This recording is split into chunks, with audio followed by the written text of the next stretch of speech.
système, ça revient à se demander est-ce qu'il arrivera au bout de ses propres archaïsmes, de ses propres freins, de ses propres inhibitions, est-ce qu'il arrivera à se débarrasser des choses qui ne sont pas...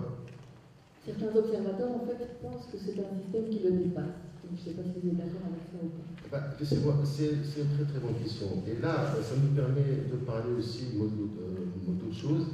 Moi, et là, c'est plus qu'un sentiment, c'est des petites informations chez nous, donc il n'y a pas de communication dans le vrai sens, donc on contient par des petites choses, donc demi-informations, des posages en rencontre avec les uns et les autres. Et c'est à partir de ça qu'on se construit non seulement un raisonnement, mais même une information, entre guillemets. Alors, sur ce plan-là, j'aimerais dire un truc. Sur l'une des questions, d'ailleurs, vous avez parlé du discours du roi du 9 mars. Ce discours, c'est clairement une réponse, une première réponse au mouvement qui est né au Maroc. Quel que soit ce qu'on pense de ce discours, de ses limites, de ses avancées, c'est un fait que ce discours n'a pas correspondu aux attentes d'abord de tous les gens qui entourent le roi. Je le sais, on le sait, on le pensait, je peux vous dire que je pense un peu plus, parce que je tiens d'une addition de demi-information, d'enchaînement et des choses comme ça. Alors, le roi, pour dire ce qu'il a dit, qui a été diversement apprécié, et chacun peut penser ce qu'il veut.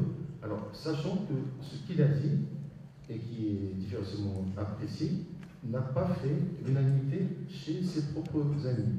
Déjà, parce qu'il y a ceux qui sont, on va dire, des faucons, on va dire, donc pour résumer, qui sont pour une approche sécuritaire à l'ancienne, et qui te disent qu'il ne se passe rien chez nous. Au Maroc, on n'est pas concerné. Comme disait la jeune femme, on n'est pas concerné. Donc, puisqu'on n'est pas concerné, donc pourquoi est-ce qu'on va prendre le risque d'ouvrir des portes avec tout ce qu'elles peuvent nous ramener? C'est ce qu'ils pensent. Et ils disent, c'est les faucons, ils disent, j'imagine, voilà, on ne bouge pas, on ne fait rien. Si on a qui se bouge, on les encercle, on les tape gentiment, et on les fait taire. C'est ça. Il y a vraiment ces caractéristiques, mais il faut être donc conscient que cette sensibilité-là, que cette tendance, que cette haine existe. Maintenant, heureusement, ce n'est pas la seule qui existe et qui agit. On a l'impression que le roi est peut-être plus à l'écoute de l'aile des colombes, la plus relativement, toute proportion gardée, la plus avant-gardiste. Bon. C'est pour l'instant bien. Il y avait aussi une autre question à laquelle... La commission des réformes de la Constitution. La commission, ce qui n'est pas bien, c'est qu'elle soit désignée. Maintenant, il faut arrêter de trop s'aplacer sur ça. Moi, personnellement, j'en connais quelques-uns, je trouve pas très bien de les traiter tous d'imbéciles ou de marxéniens, je ne sais pas quoi. Ils ne sont pas tous nuls. Moi, je crois qu'ils sont pas mal. Cela dit, ce n'est qu'une commission consultative. Ce n'est pas elle qui va dire les choses. Elle, son rôle, si on l'a bien compris, on se pose encore plein de questions. On n'a pas tout ce qu'il faut comme réponse. Alors, cette commission, son rôle, l'un de ses rôles, si on a compris, serait de rassembler un petit peu les propositions, d'essayer de les techniciser, de les reformuler, de les traduire en des mesures constitutionnelles, etc., et de la soumettre. Et à ce niveau, donc moi, je dis que ce n'est ni la commission, ni Adam qui va nous amener à une réforme intéressante. Ce qui peut nous amener à une réforme, c'est juste, moi je pense, le maintien d'une pression adulte, intéressante, formuler des revendications, c'est-à-dire occuper donc l'espace qui nous sépare du mois de juin pour commencer, puisque le mois de juin a été donc retenu comme la date où la dite commission devrait rendre une première copie. Donc il faut maintenir une pression, marcher dans la rue, comme ça a été fait pacifiquement, d'une manière organisée et épatante, je le dis fièrement, et de formuler, de passer aussi à la phase suivante, qui est la plus dure.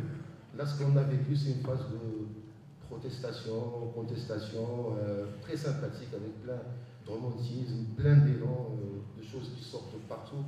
Maintenant, donc, il faut qu'on passe, parce que le temps presse, à la phase de formuler tout ça en des propositions claires et intéressantes.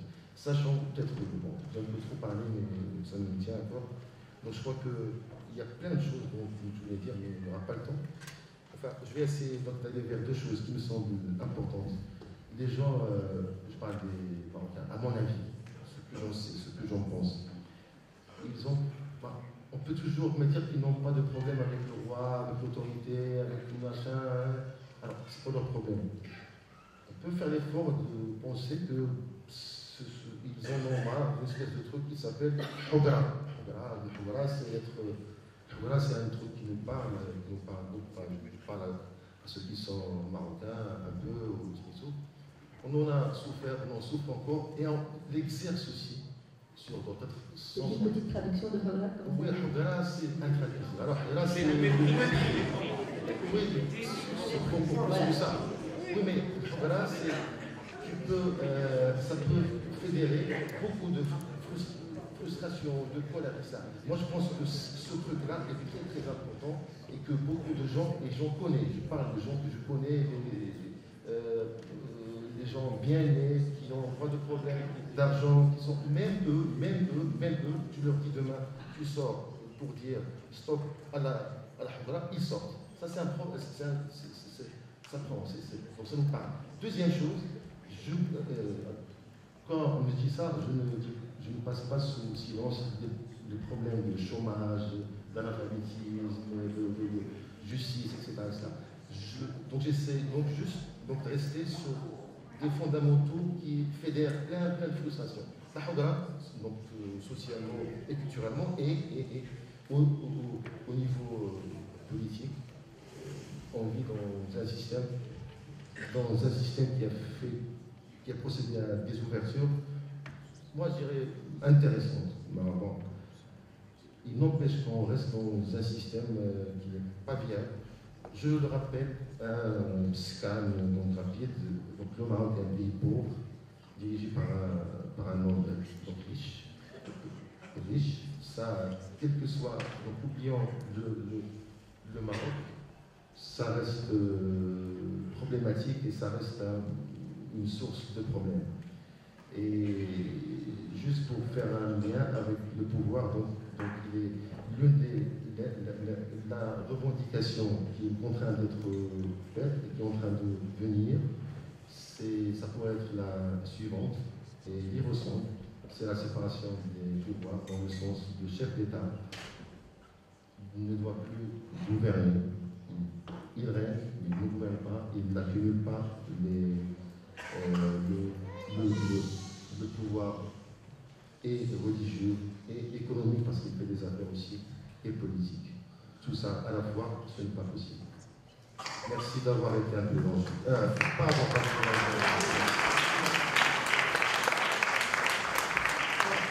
Monsieur Bafir, par rapport au monde associatif, comment a été reçu en fait le discours de moi? C'est vraiment important de nous expliquer ça. Comment ça a été accueilli? Je commence par la question de Marcel. Peut-être